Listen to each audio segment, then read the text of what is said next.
साथ संगत जी बड़े प्रेम और सत्कार से बोलिए धन निरंकार जी।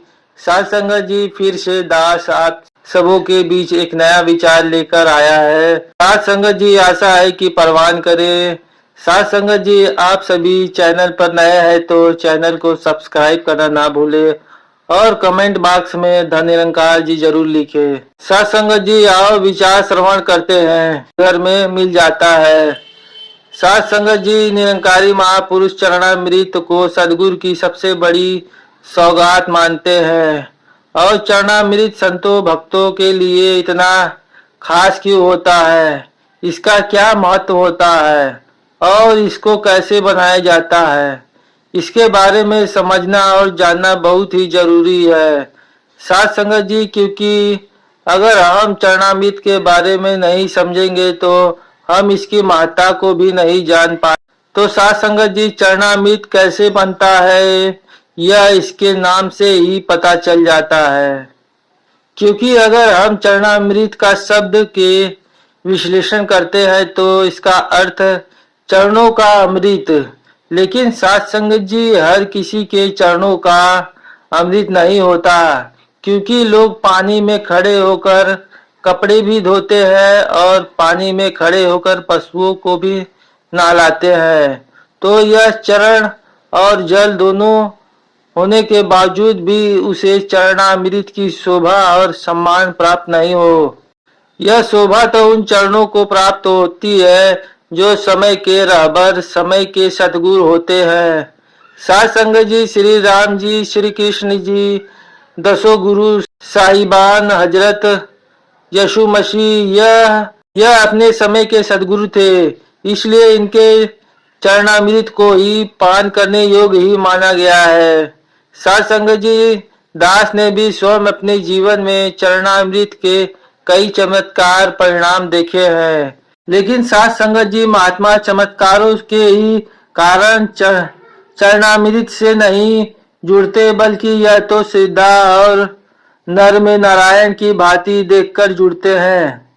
साथ संगत जी दास को कहने का भाव है कि जिसका चरणामृत बनाया जा रहा होता है वह स्वयं ही नारायण नहीं मानता, बल्कि वह तो शरीर से ऊपर उठकर मन और हृदय में स्वयं के भीतर इस निरंकार प्रभु को समाहित कर लेते हैं। साथ संगत जी जिससे भौतिक रूप से चरण किसी और के साथ जुड़े होने के बावजूद भी वह सदगुरु के चरण बन जाते हैं। और इसी अवस्था में जब श्रद्धालु साधारण जल में उन्हें धोता है तो वह जल असाधारण क्षमता प्राप्त कर लेता है, उसके अंदर असाधारण शक्ति आ जाती है। वैसे ही चरण शरीर के आधार हैं, तो इसी कारण साथ संगत जी सहनशीलता का भी ऊंचा मानदंड है कि चरण स्थापित करते हैं। और आयोग में तो चरणों को व्यक्ति की संचित क्षमताओं का केंद्र माना गया है। साथ संगत जी यही कारण है कि कई लोग अपने चरणों के आसपास भी किसी को नहीं भटकने देते।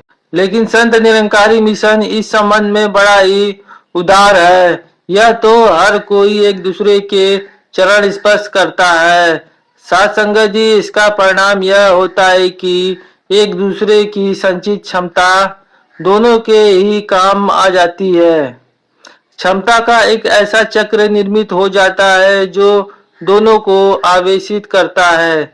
जिसके भीतर जितनी अधिक भक्ति भाव की क्षमता होती है वह उतना ही आवेशित करने वाला बन जाता है।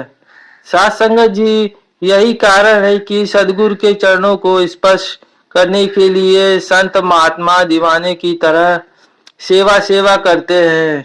साथ संगत जी और यह तब है जबकि सदगुरु ने स्वयं अपने हर भक्त को वह ज्ञान पूरी मात्रा में प्रदान किया हुआ है जो उन्हें अपने सदगुरु से प्राप्त हुआ था।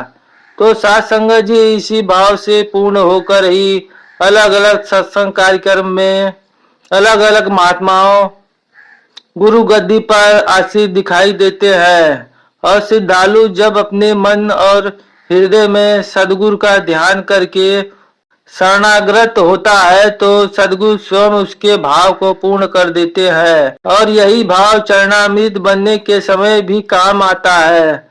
साथ संगत जी, महात्मा जब मैं ना रहूं तो तू ना रहे, दोनों एक दूसरे में खो जाए वाली अवस्था में पूर्ण समर्पण भाव से चरण अमृत बनाने के प्रक्रिया में भाग लेते हैं।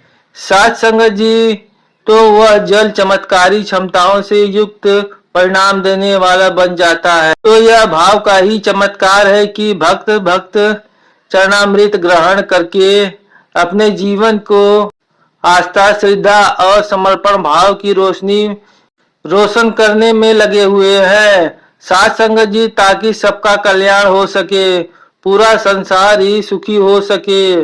महापुरुषों, संसार में हम देखते हैं कि अगर किसी के पास थोड़ा सा धन आ जाता है, थोड़ी सी शरीर में ताकत आ जाती है या थोड़ी सी बुद्धि आ जाती है, तो वह खुद को धनवान और बलवान होने का अभिमान करता है और यह अभिमान से नहीं बच सकता। साथ संगत जी, इंसान को इस सब का अभिमान हो ही जाता है, लेकिन साथ संगत जी, संतों महापुरुषों के मन में और हृदय में कभी किसी भी प्रकार का अहम भाव या कोई अभिमान नहीं आता।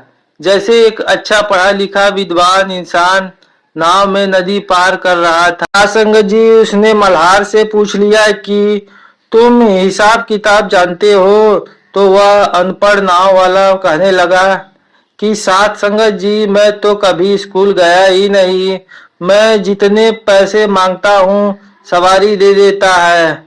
मैं बस इतना ही जानता हूँ कि वह विद्वान कहने लगा कि जब तुम्हें यह सब नहीं आता तो तेरी आधी जिंदगी बेकार चली जाएगी। नाव वाला चुप रहा। फिर चलते चलते कुछ हवा चलने शुरू हो गई। थोड़ी सी हवा आंधी का रूप बन गई और वह नाव डगमगाने लगा। तो उस नाव में बैठे विद्वान से मल्हार ने पूछा, क्या तुम्हें तैरना आता है? तो वह कहने लगा कि तैरने तो नहीं आता।